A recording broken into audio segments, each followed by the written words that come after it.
Argentina has struggled with political dysfunction and financial crisis for decades. What could firebrand President Javier Milei mean for Argentina's economy and role in the world?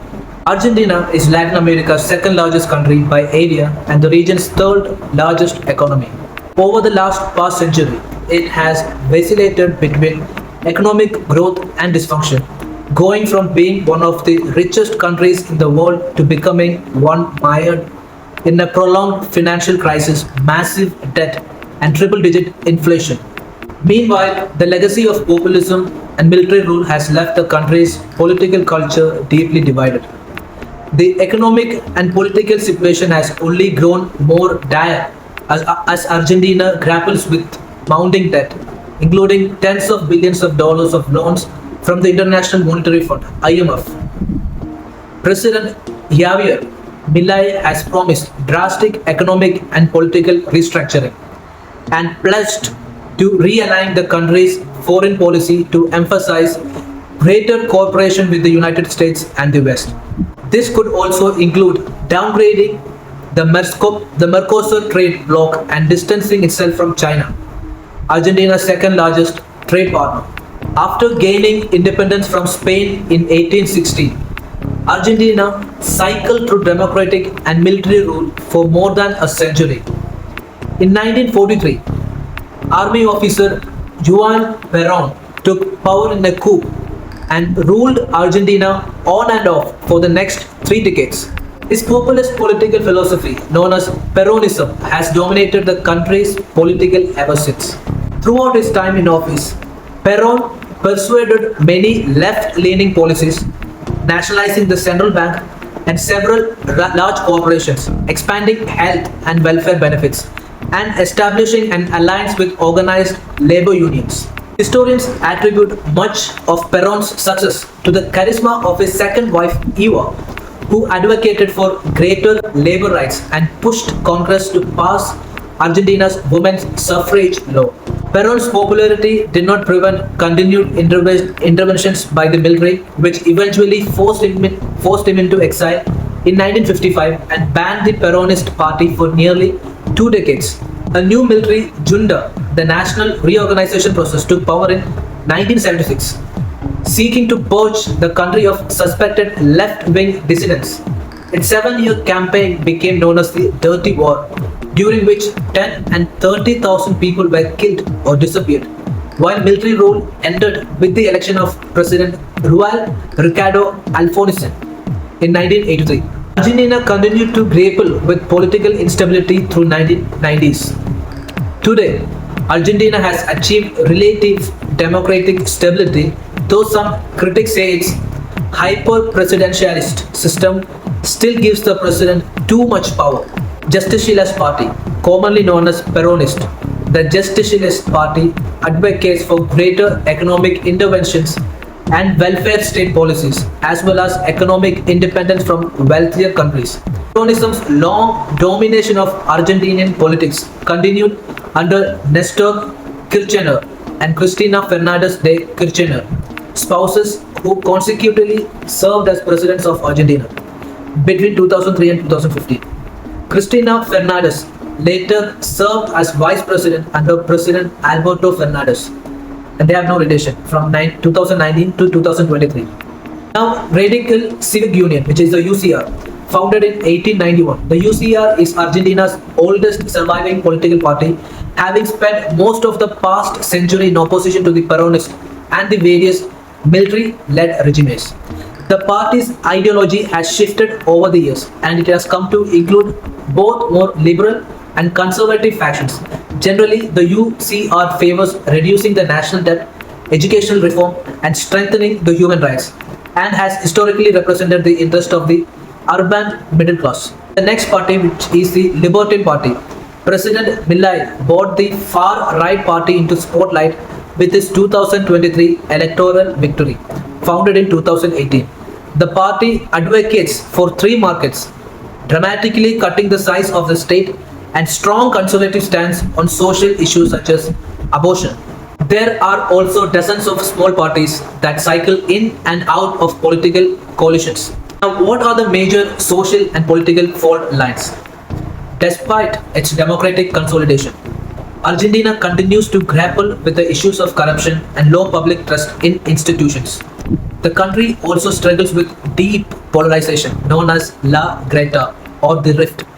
This extreme division between left and right wing political factions has often resulted in political deadlock and rapid reversals of government policies. The Kirchner governments, particularly under Nestor, have been credited with presiding over a period of significant economic growth.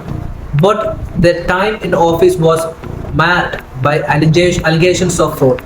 President Fernandez struggled to manage mounting tensions among rival Peronist factions, and some experts say this internal fragmentation has contributed to the party's waning popularity.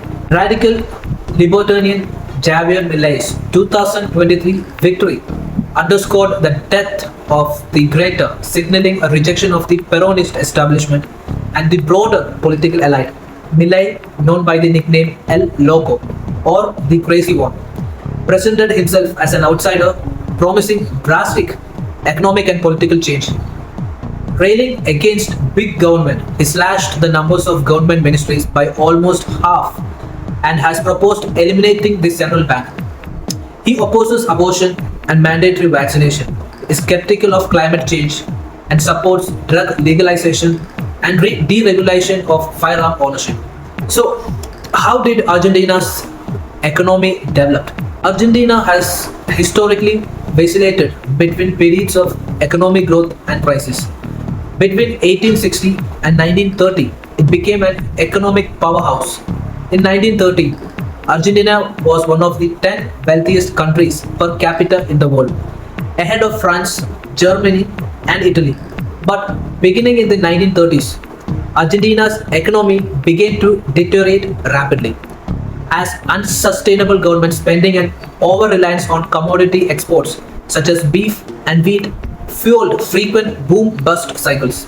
The 1970s and 1980s saw stagnating growth, rising debt, falling real incomes, and periods of hyperinflation.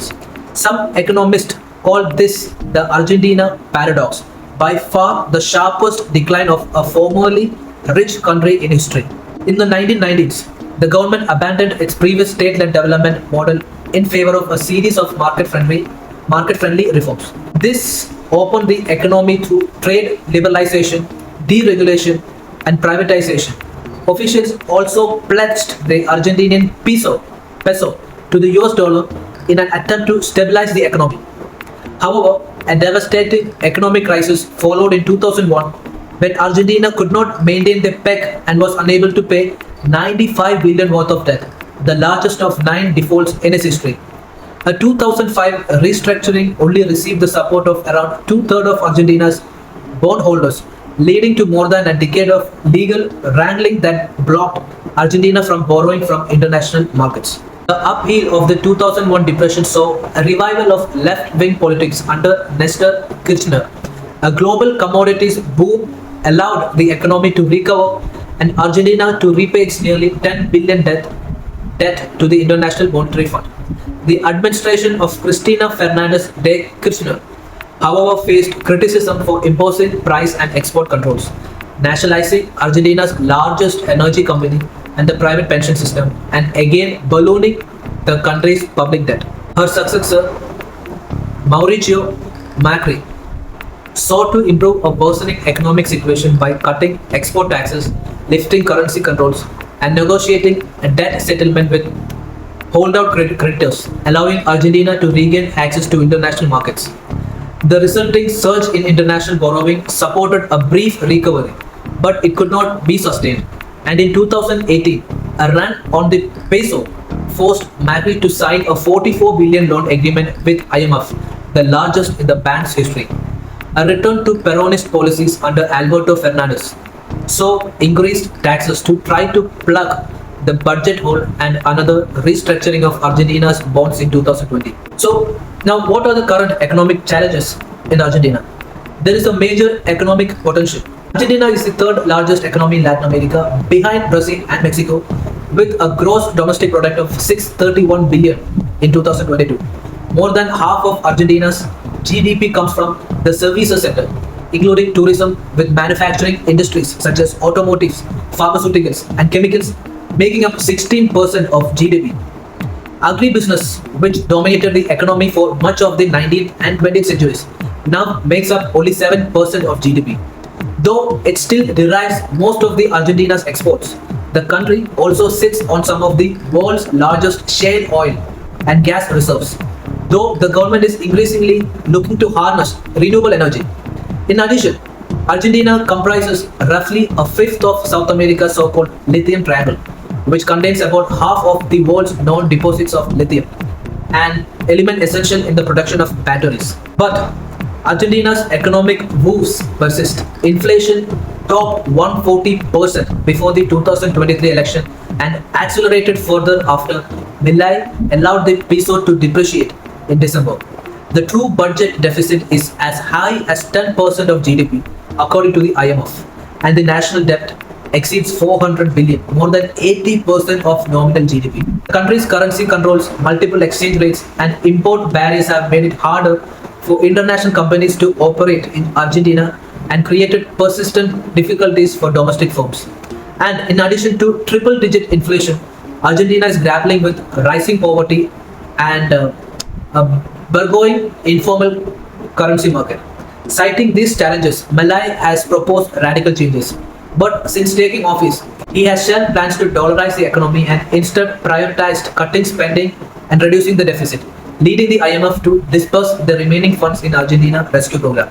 Many experts consider Argentina to be a regional power in South America due to the size of its economy and its active involvement in major multilateral groups, including the Community of Latin American and Caribbean states. Much of Argentina's early history was marked by tensions with its neighbors, especially its historic rival Brazil. The creation of Mercosur in 1991 represented an effort to cement a rapprochement between Buenos Aires and Brasilia. Bilateral ties notably improved under Argentina's Kirchner administrations.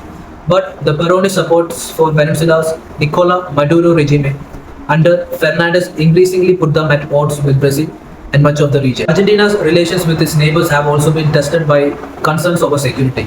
For decades, a small area along the junction of Argentina, Brazil, and Paraguay, known as the Tri-Border Area, has served as a hub for criminal activities such as arms and drug trafficking and smuggling, prompting greater trilateral security cooperation in the region. Relations with the Brazil, Chile, and Uruguay have also been strained by disputes over China's growing role in Latin America, Antarctic and maritime boundaries, and the future of Mercosur. Meanwhile, Argentina still maintains its claims to the nearby Falkland Islands, more than 4 decades after it lost a war with the United Kingdom over their control.